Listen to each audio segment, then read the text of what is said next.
Hello my dear student, good morning. कैसे हैं आप लोग। पिछले वीडियो में मैं अपने आप लोगों को बीएड पार्ट 1 का एक इम्पॉर्टेंट टॉपिक लर्निंग के बारे में बताया था, अर्थात अधिगम। अधिगम क्या है और उसकी प्रमुख विशेषताएं क्या हैं।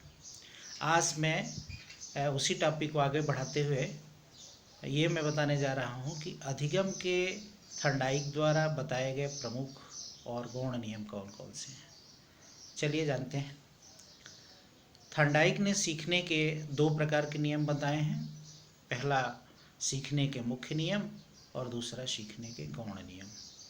सीखने के मुख्य नियम तीन प्रकार के उन्होंने बताए हैं।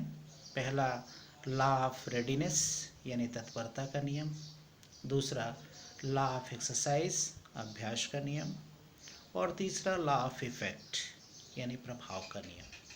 चलिए थोड़ा सा विस्तार से इसको जानते हैं। पहला नियम है लॉ ऑफ रेडीनेस, तत्परता का नियम। इस सिद्धांत के अनुसार अधिगमकर्ता अर्थात सीखने वाला जब तक तत्पर नहीं होता है तब तक उसको कुछ भी सिखाया नहीं जा सकता है। तत्पर का मतलब होता है तैयार होना, यानी वो सीखने के लिए जब तक तैयार नहीं होगा तब तक उसको नहीं सिखाया जा सकता है। दूसरा नियम है अभ्यास का नियम यानी लॉ ऑफ एक्सरसाइज।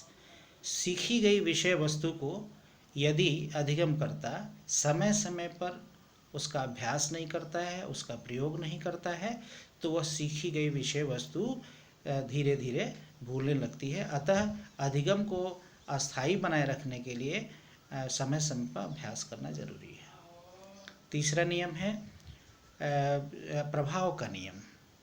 इस नियम के अनुसार कोई भी बच्चा या व्यक्ति उसी चीज़ों को सीखना या करना पसंद करता है जिससे उसको सुख और संतोष मिलता है।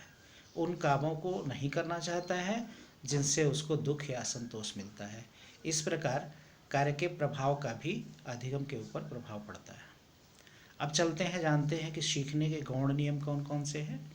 तो सीखने के गौण नियम थर्नडाइक ने 5 बताए हैं।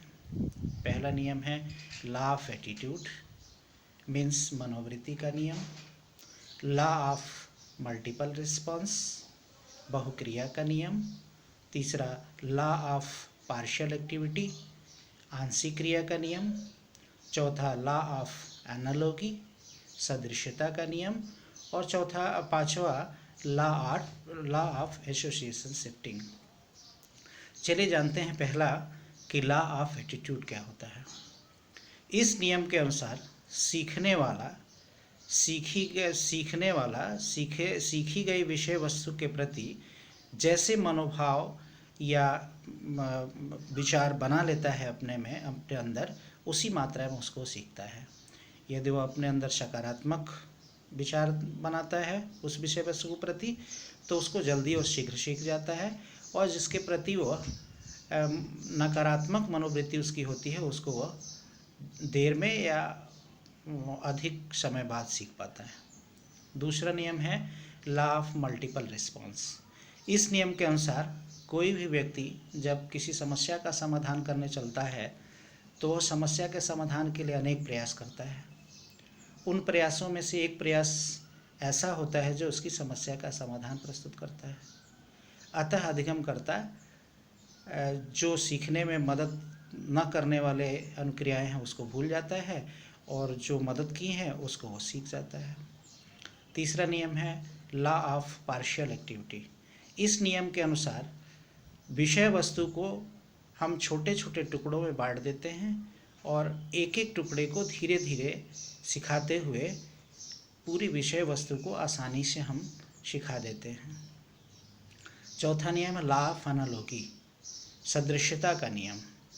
जब कोई बच्चे के सामने नई विषय वस्तु आती है तो वह पीछे सीखे गई विषय वस्तु के बारे में विचार करता है और किए गए प्रयासों को याद करता है, और इस तरह से वह उससे मेल करते हुए वह नई विषय वस्तु को भी आसानी से सीख जाता है। पांचवा नियम है लॉ ऑफ एसोसिएशन शिफ्टिंग। इस नियम के अनुसार जब कोई व्यक्ति किसी एक उद्दीपक के साथ कोई अनुक्रिया करता है तो एक समय बाद उस उद्दीपक को हटा लेने के बाद भी वही क्रिया करता है। जैसे कुत्ते को